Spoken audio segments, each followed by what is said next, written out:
IJsselsteinse Jera On Air vierde dit jaar zijn 25e editie. 57 punk, hard en metalcore bands stonden op het podium. En op de laatste festivaldag kon organisator Thijs Vogels dan ook al tevreden terugkijken. Ja, het loopt echt super. We zijn dit jaar voor het eerst een dag extra gaan doen, dus donderdag al begonnen. En we hadden donderdag denk ik 1400 man al op de camping. Dus het was een heel leuk pre-feestje zeg maar. Gisteren hebben we de eerste volle dag gehad. Het was echt super mooi weer, super zonnig.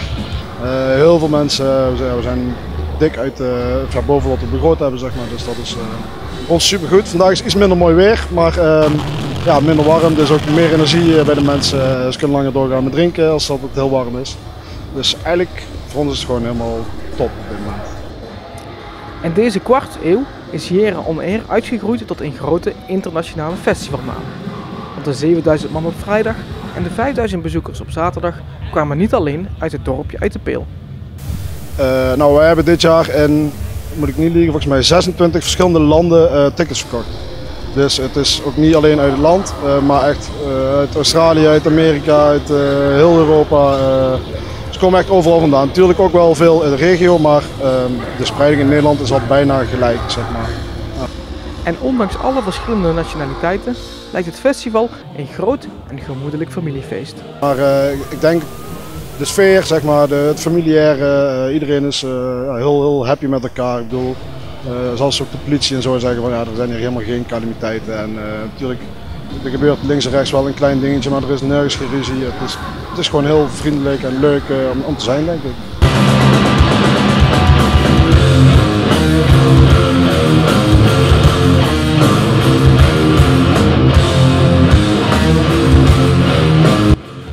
Grote namen vanuit de genre kwamen naar IJsselstein. En voor wie totaal geen idee heeft, neemt Thijs de headliners graag even door. We hebben denk ik redelijk wat populaire acts.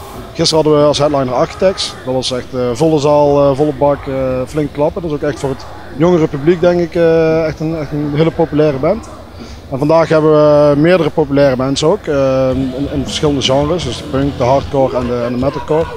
We hebben bijvoorbeeld in de kleine tent straks Unreclined Ambuscade staan, die Nederlandse band die na zoveel jaar weer terug zijn. Madball is echt een hardcore band die gaat daar afsluiten. En in de mainstage hebben we Me-First en de Gimme Gimmes, dat is weer echt een leuke feest punk muziek. Maar we hebben ook Dillinger Escape Plan en Napalm Death, dat is ook weer hele harde metal bands. Een flink affiche dus.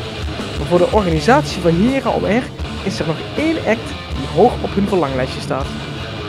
Ja, NoFX. Dat is denk ik voor de hele organisatie de topband. Die zouden we heel graag een keer boeken, alleen ja, je zit altijd een beetje met tourschema's van bands, dus je moet ook een beetje geluk mee hebben. Ja. Maar ik denk dat er nog ooit wel van gaat komen.